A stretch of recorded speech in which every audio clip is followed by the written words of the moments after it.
Pronto, beleza. Vamos lá. Então, nós tratamos aqui sobre alguns assuntos, ó. Deixa eu recordar aqui com vocês.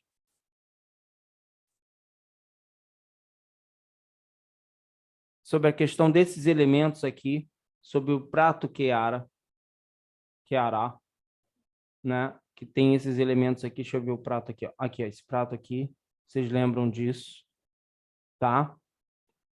E nós vamos agora dar continuidade à questão das taças de vinho que são tomadas durante esse processo aí da Pessa, né, da Páscoa judaica, tá?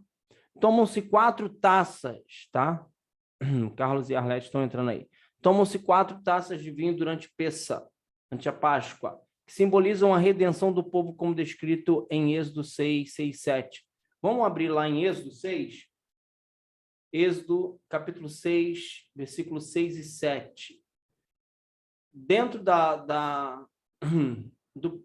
desse processo de comemoração aí da saída do Egito, tomado aí pelo menos 4 taças. Na verdade, existem 5 taças, mas uma fica simbolicamente preenchida até a boca e ali na mesa. Tá? Eu estou falando isso da casa do judeu, né? Daquele que segue o judaísmo e que comemora aí a saída do Egito, tá? Então, aí, Êxodo 6, do 6 ao 7, você já abriu tranquilo. Está dizendo aí, ó, tá? Vou ler aqui para vocês. Portanto, dize aos filhos de Israel, eu sou o Senhor, e vos tirarei debaixo das cargas dos egípcios, e vos livrarei da escravidão, e vos resgatarei com braço estendido e com grandes juízos. E eu vos tomarei por meu povo, e serei vosso Deus, e sabereis que eu sou o Senhor vosso Deus, que vos tiro de debaixo das cargas dos egípcios, ok? Então, esse texto aqui vai simbolizar essas 4 taças, tá? Que agora a gente vai tratar aqui, ó. A primeira taça que é tomada dentro dessa comemoração, dentro do judaísmo, é a que simboliza essa parte do texto. Eu vos tirarei debaixo das cargas do Egito. Tirarei. A segunda, vos salvarei do seu serviço. Né? A terceira, eu vos redimirei com braço estendido e com grandes juízos. E a quarta, eu vos tomarei por meu povo, tá? Então, somos pegando essas 4 palavras aqui, tirar, salvar, redimir e tomar, tá? Em algumas versões, esse redimir aqui está resgatar também, tá? Então, essas 4 taças aqui são tomadas dentro da casa do judeu. Vamos entrar, então, na Páscoa cristã, que a gente fechou aí os símbolos dentro da Páscoa hebreia, né, dentro do judaísmo, e aí a gente entra dentro da Páscoa cristã. Lembrando a você que a Páscoa ela foi celebrada por Cristo e seus discípulos, né? Nós temos isso aí lá no texto de Lucas, capítulo 22. Depois a gente vai abrir esse texto aí para ler um pouco sobre ele. E aí nós vamos entender melhor esse contexto todo, tá? Páscoa cristã. O texto mais claro acerca da Páscoa cristã é o texto dos evangelhos que está lá em Lucas 22. Vamos abrir o Lucas 22? Que é o texto mais claro aí, tá? Lucas capítulo 22. Por que é importante você estar estudando sobre isso? Porque haverá celebração aí por esses dias da Páscoa. Então, é muito importante você saber o que você está fazendo. Então, por isso que você está estudando aí sobre essa celebração, que é uma celebração que aponta direto para Yeshua, que aponta direto para Cristo. Então, é importante que você esteja ciente do que você está comemorando, ok? Então, ó, eu quero ler com você o versículo 1 para você perceber que não são das minhas palavras, mas sim do próprio Evangelho, tratando logo de cara qual celebração eles estão fazendo. Olha aí, ó. Aproximava-se a festa dos asmos. Nós já tratamos sobre isso, que a festa ela era dividida em duas partes, mas que se tornaram uma só. A festa dos pães asmos, que é a retirada do fermento, da casa, assim por diante, e a festa do Cordeiro Pascual, né? que pelos judeus, pelos hebreus, serem nômades durante muito tempo, né? Que, na verdade, Abraão, o Isaac, eles nunca tiveram realmente dentro da terra de Canaã como donos, como posse deles. Isso vai começar a acontecer com Jacó, tá? Por isso, então, os israelitas, vai ser dado essa nomenclatura aos descendentes de Jacó, né? Existem os hebreus, existem os descendentes de Jacó e existe também os judeus. São nomenclaturas diferentes. Se olhar alguém que é de origem israelita, é aquele que nasceu em Israel, mas não necessariamente ele segue o judaísmo. Então, ele não precisa ser chamado de judeu. É chamado de judeu todo aquele que segue o judaísmo. Só que acaba linkando uma coisa com a outra, e é natural, as pessoas chamam, tudo bem. Porém, aí diz, aproximava-se a festa dos asmos, chamada Páscoa, ok? Então, não sou eu que estou tratando desse assunto diretamente ou inventando qualquer história. É você que está lendo no texto. E o que está dizendo no texto? Sobre a festa da Páscoa, tá? Aí diz aí, e os chefes dos sacerdotes e os escribas procuravam de que modo eliminá-lo, pois temiam o povo, tá? Processo claro aí que aqueles que perseguiam Cristo, Yeshua, eles estão temerosos pelo período. Por que pelo período? Pelo período que vai acontecer a celebração, tá? Então, eles estão preocupados com isso. Por quê? Porque Cristo tinha causado um alvoroço no meio do povo, em relação à sua pregação, em relação às suas curas, em relação a tudo isso. Então, eles temiam tocar em Cristo e causaram um problema maior no meio da sociedade dos judeus ali na região onde os romanos dominavam na época, tá? O Império Romano dominava aquela região. Vamos lá. Versículo 7, olha aí de novo a ênfase aos asmos. Veio o dia dos asmos, quando devia ser imolada a Páscoa. Olha aí de novo, dentro do próprio texto, falando sobre isso. Jesus então enviou Pedro e João dizendo, ide, preparai-nos a Páscoa para comermos. Ele não está falando de nenhum tipo de celebração greco-romana, nenhum tipo de celebração católica, nenhum tipo de celebração protestante, evangélica, não. Ele está falando de Páscoa. Que Páscoa? Cristo era hebreu, Cristo era judeu, Cristo seguia o judaísmo. O que ele está falando? Ele está falando sobre a celebração da saída do Egito. Só que ele vai apontar para si próprio, a gente vai ver isso, como o próprio Cordeiro Pascual, que vai fazer o quê? Que vai arrancar as pessoas da escravidão. E de que tipo de escravidão? Do pecado, do erro e por aí vai. Mas aí nós vamos tratar disso conforme formos falando da Páscoa cristã, né? Podemos dizer assim. Vamos lá. Perguntaram, onde queres que preparemos? Respondeu-lhe, logo que entraste na cidade, encontrareis um homem levando uma bilha de água. Seguiu até a casa que ele entrar. Jesus fantástico nesse ponto aí. Alguns dizem que esse homem poderia ser um anjo, esse homem, ou Cristo está batendo uma palavra de revelação, né? E aí ele fala sobre esse homem que vai estar ali ao entrar na cidade, para eles seguirem esse homem, tá? De qualquer maneira, observa-se claramente que Cristo está tendo uma visão bem profunda da coisa, ele já tem aonde vai ser preparado, ele já sabe onde eles vão estar, e assim por diante. Aí ele diz aí, logo que segui até a casa, direi ao dono da casa, o mestre te pergunta, onde está a sala que comerei a Páscoa com os meus discípulos? E vos mostrará, no andar superior, uma grande sala provida de almofadas, preparai ali, tá? Esse mesmo local, dizem os historiadores, que esse mesmo local é o local do cenáculo, onde vai acontecer depois, posteriormente, a descida do Ruach sobre os discípulos. Então, provavelmente é o mesmo local. Tá? Eles foram, acharam tudo como dissera Jesus e prepararam a Páscoa. De novo, prepararam a Páscoa. Não tem para onde fugir, o texto é muito claro nisso aí. Tá? a ceia pascual, aí sim do 14. Quando chegou a hora, ele se pôs à mesa com seus apóstolos, que são 12 apóstolos. Disse-lhes: desejei muito comer convosco esta Páscoa, antes que padeça, porque vos digo que não a comerei, mas até que ela se cumpra no reino de Deus. E tomando o cálice, havendo dado graças, disse: tomai, reparti-o entre vós, porque vos digo que já não beberei do fruto da vide até que venha o reino de Deus. Ele está dizendo: olha, eu não vou comemorar mais com vocês essa celebração. Por quê? Porque eu não vou estar mais aqui, né?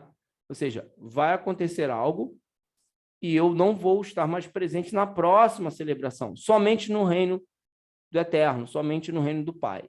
Tá? E tomando o pão, havendo dado graças, repartiu, deu-lhe, dizendo: este é meu corpo. Agora ele começa a mostrar qual o sentido da peça ali e por que essa celebração, desde o início, apontava para ele.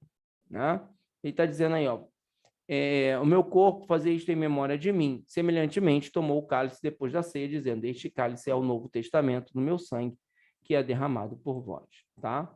Desejei muito comer convosco esta Páscoa antes que padeça. Observamos que Cristo, ao falar de peça, está se referindo a si mesmo como possível cordeiro, que em breve será sacrificado. O apóstolo Paulo coloca Yeshua como o representante da Páscoa cristã. Olha o que diz aí 1 de Coríntios 5:7, não precisa abrir. Hoje esse material vai para você, eu não enviei antes, a gente combinou com o pastor e com a pastora, porque ainda tinha aula para você assistir, e você, curioso como é, poderia ver a aula antes e não querer estar aqui ao vivo, tá? Olha o que diz 1 Coríntios 5:7, o apóstolo Paulo: alimpai-vos, pois, do fermento velho. Ele está falando da festa de Asmos, que era justamente o que significava. Para que sejais uma nova massa, olha aí, a massa que faz o pão, assim como estáis sem fermento. Porque Cristo, olha o que ele diz, Cristo, nossa Páscoa, foi sacrificado por nós. Então, ele aponta aí para a pessoa de Cristo, isso fica claro. Sabemos que cada família teve que sacrificar um cordeiro para, então, marcar os umbrais das portas. Lembra do episódio dos primogênitos, que tem que marcar as portas com o sangue do cordeiro? As famílias que eram menores poderiam ser tragas para a casa daquela família que era maior para se sacrificar somente um cordeiro, e assim por diante. E essa festa fala muito de unidade, de comunhão, né? Então, manchou-se as portas para que não houvesse, para que o anjo da morte ali não passasse, né? Não os ferisse. Na conjectura bíblica, Cristo fez o mesmo. Ele é o Cordeiro Pascual Pascual dos que professam a fé cristã. Então, aí, ó, João 1:29, Evangelho de João, diz: no dia seguinte, João viu Jesus, que vinha para ele, e disse: eis o Cordeiro de Deus que tira o pecado do mundo, apontando para Cristo como esse Cordeiro.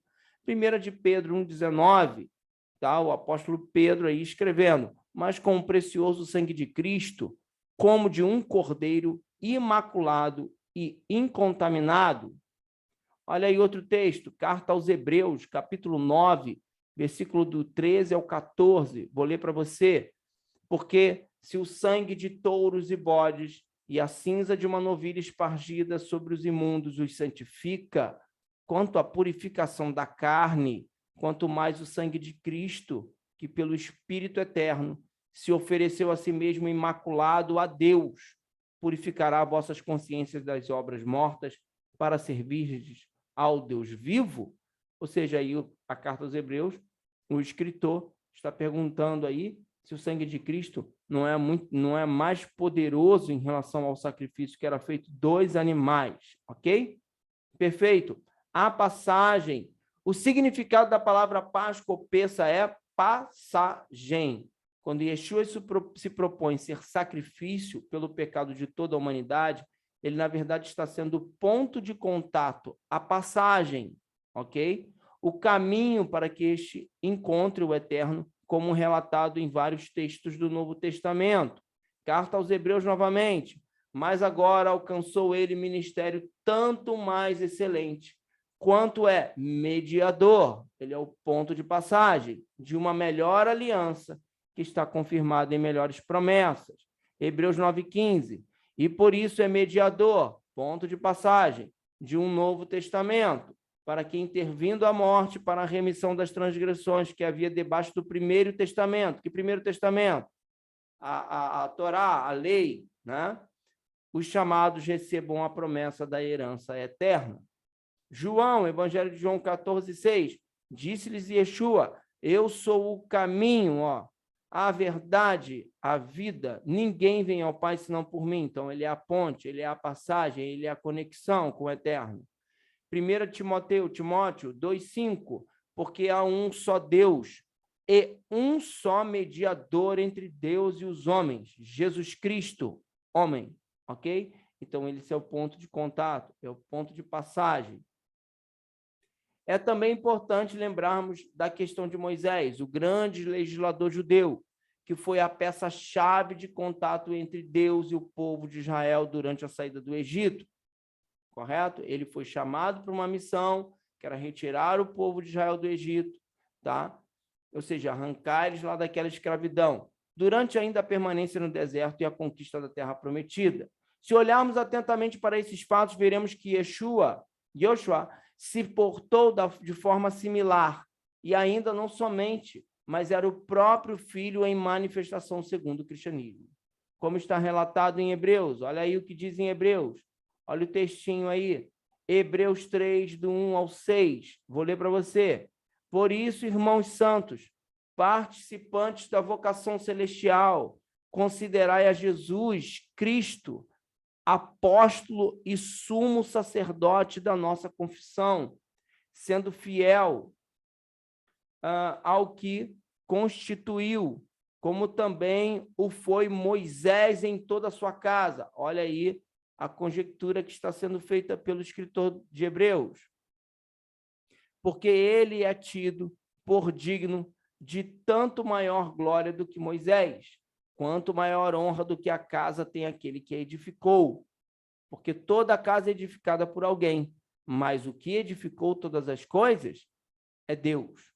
E, na verdade, Moisés foi fiel em toda a sua casa, né? O que ele está dizendo aí?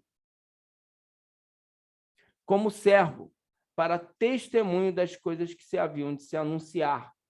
Mas Cristo, como filho, sobre a sua própria casa, a qual casa somos nós. Se tão somente conservarmos firme a confiança e a glória da esperança até o fim. Ok? Vocês estão aí? Estão, né? Ok. Hebreus, entenda os cálices. Agora, você lembra que a gente viu aí sobre os cálices, sobre os 4 cálices que eram tomados? Então, vamos entender aí sobre esses cálices. Mas antes, tá? Vamos observar lá no Lucas 22. Lucas 22, isso você não pode esquecer. Versículo de número 14, tá? Cristo começa a falar aí. Versículo 16, pois eu vos digo que já não comerei até que ela se cumpra no reino de Deus. 17, então recebendo uma taça, deu graças e disse, tomai isto, reparti entre vós, pois eu vos digo que não beberei do fruto da videira até que venha o reino de Deus. 18, quer dizer, aí já li o 18. 19, e tomou um pão, deu graças, partiu, deu, e ele dizendo, isso é meu corpo que é dado por vós, fazer isto em minha memória. 20. E depois de comer, fez o mesmo com a taça, dizendo, essa é a taça da nova aliança, do meu sangue que é derramado por vós. Então, se a gente olhar aí no texto, versículo 17, marca aí na sua Bíblia, Cristo toma um cálice, depois ele parte o pão, depois ele toma outro cálice, tá? Versículo 17, versículo 19.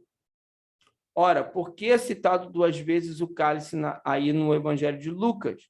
Porque esses cálices simbolizam esses aqui, ó, que nós vimos antes, que é justamente esses 4 cálices aqui, tá? Então, Lucas é mais detalhista e ele dá justamente pelo menos 2 cálices, ok? Poderia ter sido o tirarei, o salvarei, o redimir ou o tomarei, mas nós vamos identificar aqui. Por que nós precisamos identificar?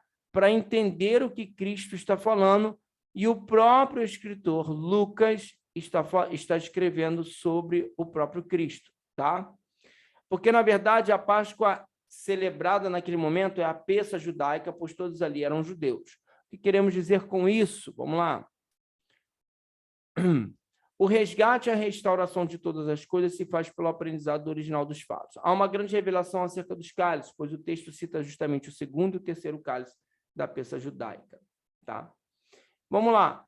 O segundo cálice, eu adiantando para você, ele representa a salvação, né? Porque está lá, salvar, eu vos salvarei, que está lá em Êxodo 6. É marcado com a seguinte bênção. Aí tem uma bênção aqui, ok? Sobre esse cálice, tá? Que, na verdade, em hebraico, significa a palavra arrebatar. Então, lá em Êxodo 6, quando fala salvar, está se referindo aí a arrebatar. Ou seja, o conceito é de elevar aquilo que antes estava embaixo e agora estará por cima, tá? Vamos entender melhor. Como assim? Imagine aí que você tem 4 cálices para tomar durante a celebração. Você tem 4 cálices para tomar durante essa celebração. O primeiro cálice vai tratar de uma daquelas frases que estão lá no texto de Êxodo 6, versículos 6 e 7. E o segundo cálice vai tratar justamente de salvar. Então, o que o escritor Lucas ali, o que ele faz? Ele aponta 2 cálices. Um cálice no versículo 17, que você está vendo aí, tem o pão no meio, e depois, então, vem, no versículo 19, um segundo cálice. Tá? Ele não cita os 4, mas ele cita pelo menos 2 cálices. E por que nós sabemos que é o segundo e o terceiro cálice? Porque dentro da festa judaica, o que acontece? No meio do segundo e do terceiro cálice, existe o partir do pão, ou a ceia, ou o próprio jantar, ok? Existe esse jantar. Então, existe uma bênção específica para isso que a gente chama do Birkat Hamazon, ou seja, uma bênção do pão. Então, bate perfeitamente com o que Lucas está falando, porque ele toma-se um cálice, toma-se um segundo cálice, parte-se o pão, toma-se um terceiro cálice, toma-se um quarto cálice. Lucas identifica 2 cálices. Esse segundo cálice aponta para arrebatar, ou seja, para elevar. Então, a pessoa de Cristo ali, Lucas escrevendo sobre isso, ele está dizendo que Cristo, como Cordeiro, ele está elevando o nível da humanidade. Ou seja, ele está trazendo essa conexão com o eterno novamente de uma maneira mais ampla, ok? Através dele mesmo. Então, esse é o grande sentido aí do cálice citado no versículo 17, que é elevar. Por isso, em hebraico, o significado é de elevação, de arrebatar. Eu vou arrebatar a Sueli, eu vou arrebatar a Miriam, eu vou arrebatar a Sheila, o Carlos, a Eduarda, os Royce, o Márcio Custódio, quem está ali na igreja, a Érica, eu vou arrebatá-los, ou seja, eu vou elevá-los a um nível superior, né? Porque eles vão ter acesso às minhas palavras, eles vão ter acesso às minhas condutas neste mundo, e o que vai acontecer com eles? Eles vão ser elevados de alguma maneira espiritual, ok? Isso aí, então, é o terceiro cálice. Vamos lá, então, agora para o quarto cálice. Ah, tá, mas antes de a gente falar do quarto cálice, do terceiro cálice, nós temos aqui algumas conexões voltadas a gematria, ou seja, as letras em hebraico e seus números, tá? 541 é essa palavra aí que a gente está tratando, que é arrebatar. Quando a gente soma essas letras em hebraico, a gente atinge a numeração 541. Atingindo a numeração 541, tá? Nós temos aí pelo menos mais 3 palavras que apontam para Israel, ou seja, o que vai acontecer ali com toda a humanidade? Vai ser enxertada em Israel, ou seja, aqueles que entenderem que Cristo é o Messias, ok?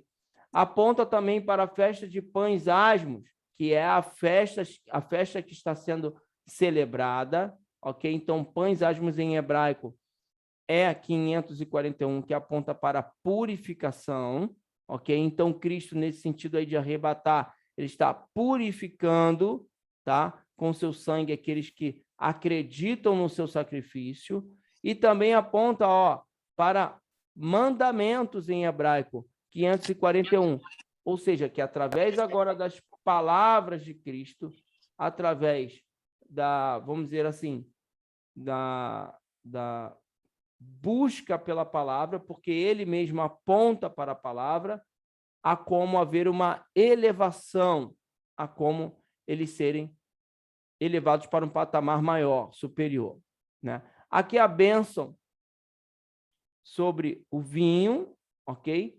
E aí nós vamos falar sobre a ceia, porque ainda nós vamos entrar no terceiro cálice, tá? É feita a alimentação com todos aqueles pratos específicos que falamos anteriormente. E aquela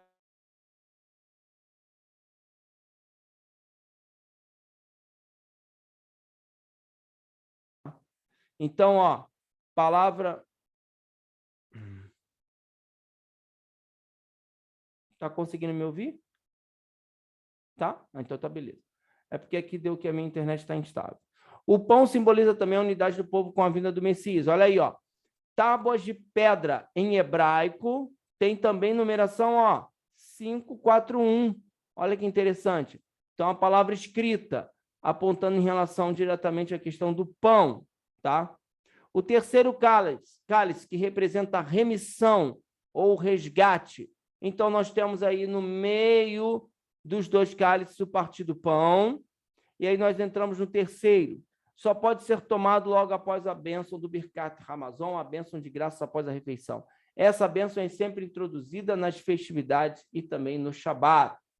E são divididas em 4 partes. Vamos apenas citar a primeira que diz, ó, tá aí a citação, ok, da bênção que você vai receber também dentro desse processo.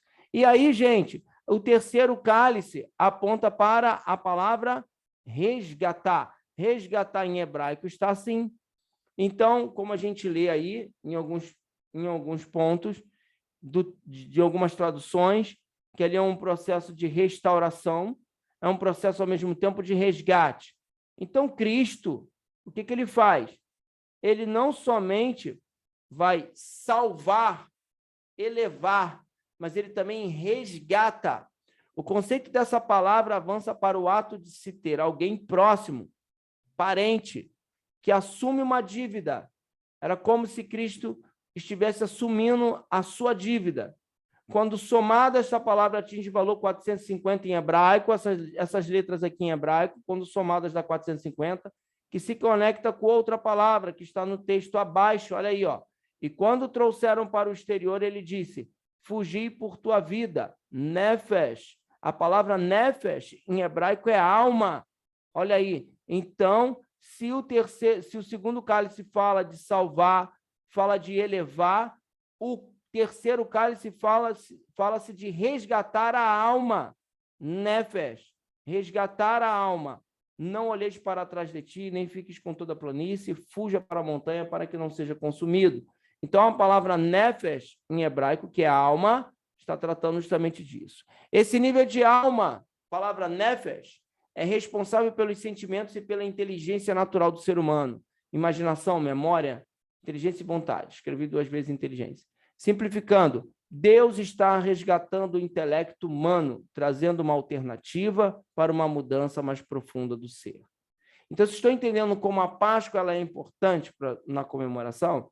Porque ela trata de pontos bem profundos, ligados não somente a essa elevação da igreja, mas também a sua elevação, ao seu resgate no nível alma, ou seja, na verdade, há uma conexão aí bem espiritual de elevação da alma, do ser interno, da nefesh, tá? Da sua alma mais, vamos dizer assim, seu nível de alma mais baixo, tá? Deixe suas perguntas, aqui tem mais, tá? Vamos lá. Ok, então, deixa eu abrir aqui. Vamos então aqui recapitular, porque é muita informação, então vamos lá, vamos recapitular. Então, Cristo vai, se reúne com os apóstolos, senta à mesa, existem os 4 cálices na mesa, só que Lucas cita 2. Os outros escritores dos evangelhos não citam mais de um cálice, ok? Citam somente o cálice ali alguns citam um cálice e já come o pão, e, por exemplo, o apóstolo Paulo, a gente vai ver agora que ele cita o pão, depois cita o cálice. Existem motivos para isso, ok? Eles estão tratando de pontos espirituais, de conexões espirituais, tá? Então, o segundo cálice que está tratando sobre a questão da salvação e da elevação, o pão, que trata da unidade, da comunhão, ok? E o terceiro cálice que trata do resgate, que ao mesmo tempo não é um resgate normal, mas é o resgate da alma, é o resgate da alma humana, resgatar. Esse é o sentido da peça para aqueles que acreditam que Yeshua é o Messias, ou seja, Yeshua, que é o Cordeiro citado por diversos textos no Novo Testamento que nós já lemos, que é o Cordeiro Pascual, ele veio a sacrifício para 2 pontos importantes, que é o quê? Salvar, ou seja, elevar o nível, e não somente isso, gerar comunhão, unidade, e não somente isso, mas também resgatar a alma de todo homem que crê nele, ok? Esses são os 2 pontos fundamentais dentro da comemoração da Páscoa, já na visão de Yeshua, de Cristo, ok? Então, trazendo essa conexão do Antigo com o Novo Testamento, nós observamos claramente que há o quê? A conexão da festa que acontece da saída do Egito, em que o povo deixa de ser escravo, para poder também acontecer no meio daqueles que acreditam em Yeshua, de deixar a escravidão do erro, do pecado, não que não haja, não que o indivíduo não peque mais, não, é de ser escravo. Ser escravo é diferente de pecar. Aquele que é escravo do pecado é alguém que peca constantemente dentro de uma situação. Aquele que peca, como todos nós pecamos não como escravos, mas pela nossa natureza inclinada ao negativo. Porém, temos que lutar contra ela, correto? O que está sendo dito aí é que há um resgate da alma do aprisionamento da escravidão do pecado, né? Ou seja, aquele que crer na pessoa de Cristo, está crendo nesse derramamento aí de um sangue puro, imaculado, de um cordeiro justo, ele tem condições de, em Cristo, não nele mesmo, em Cristo, lutar contra as suas fraquezas, ou se fortalecer, ok? Ainda que isso venha gradativamente. Existem 3 processos claros, né, do indivíduo que encontra Cristo. Justificação, ele é justificado não pelo que ele é, mas ele é justificado pelo Cristo. Quando Deus olha para o indivíduo, ele olha a pessoa de Cristo, que se colocou na posição de resgatar o indivíduo, ok? Segundo ponto, regeneração, ou seja, um processo que já traz mudança quase que de imediato em algumas áreas do indivíduo. Ou seja, esse processo de regeneração é visto através dos outros irmãos na pessoa do Carlos, na pessoa da Érica, na pessoa da Sueli, na pessoa do Eduardo, e por aí vai. Ou seja, aquilo que era claro aos olhos dos que estavam à sua volta, começam o quê? A criar luz, e as trevas vão se dissipando. Então, há uma regeneração, ok? Essa regeneração é muito importante, tá? Existem pessoas que estão em processo de regeneração há muito tempo. Não tem problema, mas ela está no caminho certo. Ela está indo na direção da mudança. Ela está indo na direção da regeneração. Então, portanto, não deve haver julgamentos sobre pessoa A, pessoa B, pessoa C. Cada um sabe aonde o seu calo aperta. Ok? Terceiro ponto, santificação, processo interno, processo de dentro para fora, ou seja, aqueles erros mais pesados não estão no externo, estão no interno do homem, está na mente humana, está dentro dele. Para que se conclua algo fisicamente, primeiro houve um processo mental, houve um processo de tentação interna, certo? De uma ação interna, de um pensamento. Expor isso já é o processo aí de que ele precisa de regeneração. Mas quando ele não expõe isso, ele precisa tratar desse processo dentro dele, tá? Então, o último processo, santificação, que diz o texto que ninguém verá Deus sem santificação. Esse processo de santificação é um processo contínuo que vai levar o homem daqui, a sua alma, para no mundo vindouro, e também durante o mundo vindouro esse processo continuará acontecendo. Ok? Então, aí, ó, nós temos o cálice 2, salvar, nós temos o cálice 3, regenerar, e no meio nós temos aí a questão voltada ao pão. Vamos lá, continuando. O apóstolo Paulo, o texto que a maioria dos irmãos usam para celebrar ceia é o texto de Paulo. E o que o texto de Paulo diz? Vamos lá. 1 de Coríntios 11, 23 a 25. Esse é o texto usado. Porque eu recebi do Senhor, o que também vos ensinei, que o Senhor Jesus, na noite em que foi traído, tomou o pão. Olha só, o Paulo já vai direto para o pão, ele não fala do segundo cálice, ok? Tendo dado graças, partiu disso, tomai e comei, isto é meu corpo que é partido por vós, fazei isto em memória de mim, ok? Semelhantemente também, depois de cear, tomou o cálice dizendo, este cálice é o Novo Testamento do meu sangue, fazei isto todas as vezes que beberdes em memória de mim. Vamos lá. Quando ele trata, aí o Paulo trata, o apóstolo Paulo trata, tomai e comei, isto é o meu corpo. O que Cristo é do corpo da igreja, pessoal? O que Cristo é? Ele é o cabeça, ok? E o que ele fala sobre partir o pão, partir o seu corpo? Ó, isto é meu corpo que é partido por vós. É porque ele está o quê?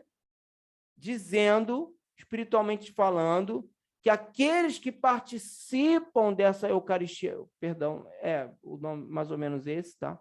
Mas que participam desse evento, né? Corrigindo aí, esse evento, eles são o quê? Parte desse corpo. Porque a Érica é o braço, a Noíse é o pé, o pastor Leandro é o antebraço, o Márcio é a mão, e por aí vai. É isso que Cristo está falando. Só que é tão difícil para as pessoas entenderem esse processo, ok? Porque isso mostra comunhão, unidade. Uma mão não vai em lugar nenhum sem o antebraço, ok? O braço inteiro não vai a lugar nenhum se não estiver conectado ao tronco, e assim por diante. Então, esse é o simbolismo. O que Paulo faz? Ele fala direto sobre o corpo, porque Paulo ele está escrevendo a igreja, então a igreja já está formada, já está estruturada, ele está escrevendo a igreja. Então, ele fala, olha, tomai, né, comei, esse é o meu corpo, que é partido de vós, fazer isto em memória de mim. Memória de quem? Do Cristo. E ele diz, tomai o cálice. Então, se depois do pão é o terceiro cálice, qual é o cálice que Paulo está citando? É o cálice do resgate. É o terceiro cálice que ele está citando. Isso tem motivo? Tem motivo. Olha aí, ó, para você entender o motivo. Primeiro cálice, tirar. Segundo cálice, salvar. Terceiro cálice, resgatar. Quarto cálice, tomar. Por que Lucas cita os dois do meio, o segundo e o terceiro? Porque o primeiro cálice, tirar, pertence a Deus. O quarto cálice, que é tomar, pertence a Deus. Porém, o segundo cálice, que é salvar, é a missão do Mashiach, do Messias. E o terceiro cálice, que é resgatar, é também o quê? A missão do Mashiach, tá? e o pão no meio, simbolizando o quê? A unidade. Trazendo isso para a igreja, ok? Salvar, resgatar, ok? Porém, Paulo cita o quê? O pão, a comunhão entre os irmãos, e se você ler o texto de 1 Coríntios 11 todo, você vai ver que está havendo problemas de divisão dentro da igreja. Leia depois com calma, não leia só o texto, referindo-se aí à celebração em si. Então, ele está falando sobre o quê? Sobre comunhão. Nós precisamos estar juntos, precisamos partir o pão direito na celebração. Aí ele diz, ó, resgatar. Então, qual é o processo? O processo é justamente o dever da igreja. Qual é o dever da igreja? O resgatar. E o resgatar aponta para o quê que a gente já falou? O resgatar aponta para a nefesh, para a alma, ok? Qual é a obrigação da igreja que acredita em Yeshua? Fazer com que as almas sejam o quê? Resgatadas, sejam transformadas, sejam retiradas das trevas, sejam retiradas da escravidão, ok? Então, essa celebração aponta muito para essa reflexão. Qual tem sido o papel da comunidade sem paredes? Qual tem sido o seu papel dentro desse corpo? Qual tem sido o seu papel aí dentro da comunidade? Ok? É de resgate? Então, a gente tem que refletir sobre isso. Por isso que é uma celebração tão importante. Também é uma celebração muito importante porque aponta diretamente para a pessoa de Yeshua, que é o Messias. Ok? A celebração de Páscoa. Então, ele é o responsável por toda essa ação que está acontecendo dentro da igreja. Então, isso a gente tem que pensar. Porém, devemos nos atentar também para outra coisa. O que é? Que é o que o texto diz. Fazei isto em memória de mim. Certo? Então, Cristo está falando, ó, desde o início do texto, olha, nós vamos celebrar a Páscoa, tem aqui o vinho para a gente tomar, mas eu não vou tomar mais desse vinho até que venha o reino de Deus. E aí depois ele diz, eu não vou mais comer desse pão até que venha o reino de Deus. Ele diz, eu não vou tomar mais esse cálice não até que venha o reino de Deus. E ele diz, façam isso em memória de mim. Em memória de quê, pessoal? Em memória do quê?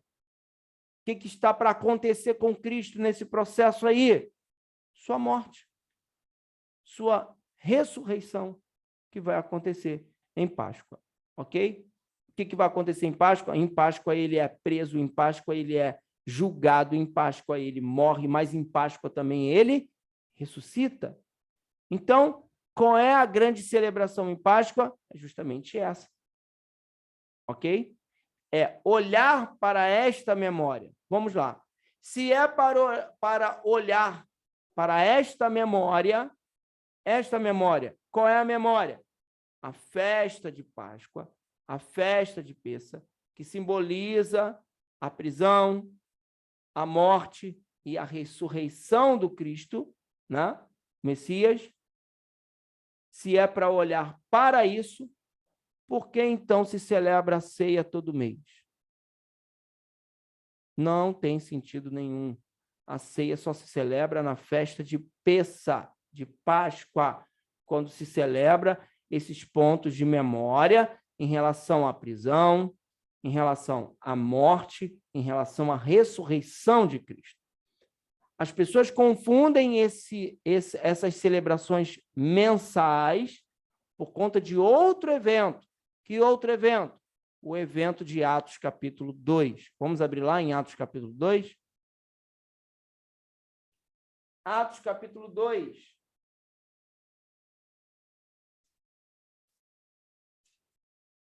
Está aí, ó.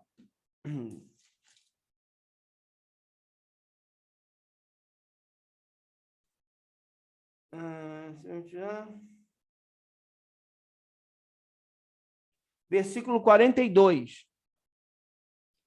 Observa o seguinte no texto do capítulo 2, que é a descida do Espírito, né? Sobre todos os apóstolos que estavam ali. desce sobre eles, vem sobre eles aquele, né, descer é uma coisa meio diferente, mas vem sobre eles aquela manifestação gloriosa da presença divina, né? E aí acontece aí o falar em línguas e tal, e aí dá continuidade. O pessoal se converte, né? Pedro toma a palavra, faz o seu discurso e assim por diante, tá ok? E aí no final, lá no 42, diz: eles mostravam-se assíduos aos ensinamentos dos apóstolos, ok? Ou seja, aqueles que estavam ali, eles entendiam o que os apóstolos estavam falando. A comunhão fraterna, certo? O que mais? A fração do pão. O que mais? As orações. Apossava-se de todos o temor, pois numerosos eram os prodígios e sinais que se realizavam pelo meio dos apóstolos. Todos que tinham abraçado a fé reuniam-se, punham-se tudo em comum, vendiam suas propriedades e bens, dividiam-se entre todos, segundo a necessidade de cada um. Dia após dia, unânimes mostravam-se assíduos no templo, no partir do pão pelas casas. Ok? O que mais? Tomando o alimento com alegria e simplicidade de coração. Então, o que aconteceu? Confundiu-se essa ação de Atos 2 com a festa de Pessa e a celebração da ceia do Senhor. A ceia do Senhor é Pessa. A celebração de se alimentar junto, de partir o pão, ela é semanal. Por isso que a comunidade Sem Paredes sempre tem um jantar na comunidade, todo final de semana, ou a maioria das vezes tem. É sobre Atos 2. Ok? Não confunda ceia que se celebra justamente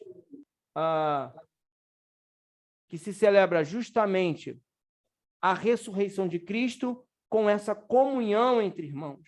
Essa comunhão entre irmãos deve acontecer constantemente. Ok? Tudo é motivo de comunhão. Evangelizou-se, motivo de comunhão. Foi ajudar as pessoas na rua, motivo de comunhão. Estamos em oração, motivo de comunhão. Né? Estamos adorando a Deus, motivo de comunhão. Estamos na igreja servindo ao Senhor, motivo de comunhão. Tudo é motivo de comunhão. Então, confundiu-se isso com a ceia do Senhor e transformou-se a ceia mensalmente. Mas a ceia não se celebra mensalmente, ok? O partir do pão, ali de Atos 2, da comunhão entre os irmãos, sim. Pode até se celebrar mais de uma vez durante o mês. Pode celebrar toda semana. Porque esse partir do pão está ligado diretamente à celebração de Shabá, porque todos eram o quê? Eram judeus. E na casa do judeu, na sexta-feira, tem uma grande comelança, ou seja, tem uma mesa farta onde todos ali se reúnem juntos e comem e se alimentam. Esse é o partir do pão que foi levado para a Eucaristia, dentro dessa Eucaristia aí, dentro desse modelo, para poder criar a ceia do Senhor mensal. Isso foi desenvolvido bastante pela Igreja Católica. Para quê? Para prender as pessoas ali de uma maneira dentro da igreja. Como? Através da hóstia. Sim, todo domingo. Quem já foi católico sabe do que eu estou falando. E também de tomar o cálice na igreja. Então, com isso, historicamente falando, aqueles que não vinham todo domingo tomar a hóstia e beber ali do vinho, ele era considerado como excomungado, né? Não tá ausente do corpo, não está na igreja, não está fora, e tal. Isso pegou. Lutero, que era padre e que sai da Igreja Católica, ele traz isso para o protestantismo também. Ok? Mas essa não é as vias de fato, historicamente falando. Beleza? Então, essa é a nossa aula de hoje. Tá bom? Sobre Páscoa, né? Cristã, né? E o simbolismo que ela traz através da pessoa de Yeshua. Salvar, resgatar. Salvar, resgatar, no meio pão, comunhão, bênção, unidade, ok? Então, uma festa de unidade. Então, na celebração de Pessa, você deve aí pensar sobre esses pontos. Também sobre um ponto interessante, já fechando a Bíblia aqui, que é justamente o quê? Se é um processo de passagem, se é um processo de passar, né? De um estado para outro, como assim de um estado para outro? de deixar de ser escravo para ser livre, não é isso? Não é essa a comemoração de Páscoa? Por exemplo, os escravos deixaram o Egito para serem livres, né? As pessoas que acreditam em Yeshua são livres do pecado, sim ou não? Esse é o sentido. Ele é o Cordeiro Pascual. Se é um processo de passagem, é um processo de passagem também para outras coisas na sua vida.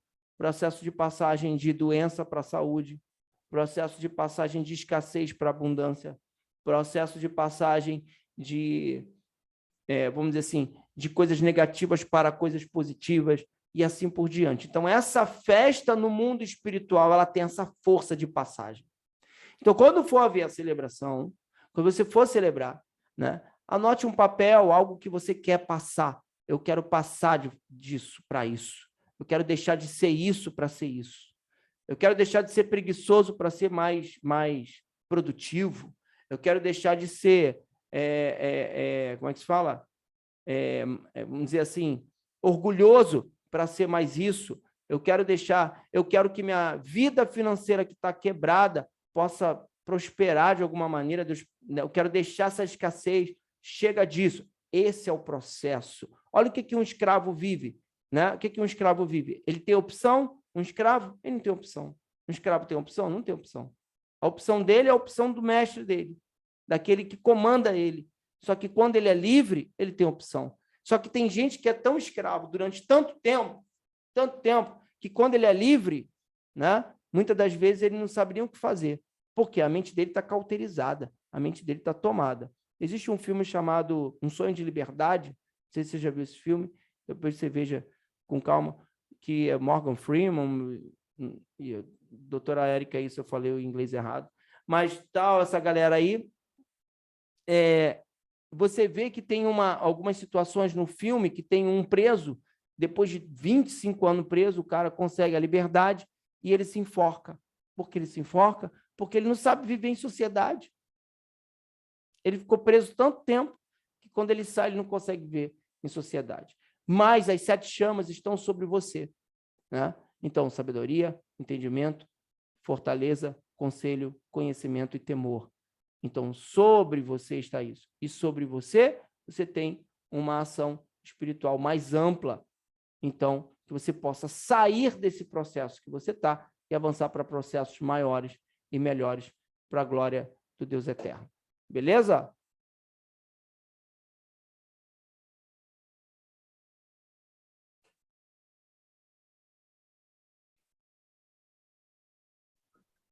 Beleza. Estão me ouvindo? Estou te ouvindo. Então, primeiro quero pedir desculpa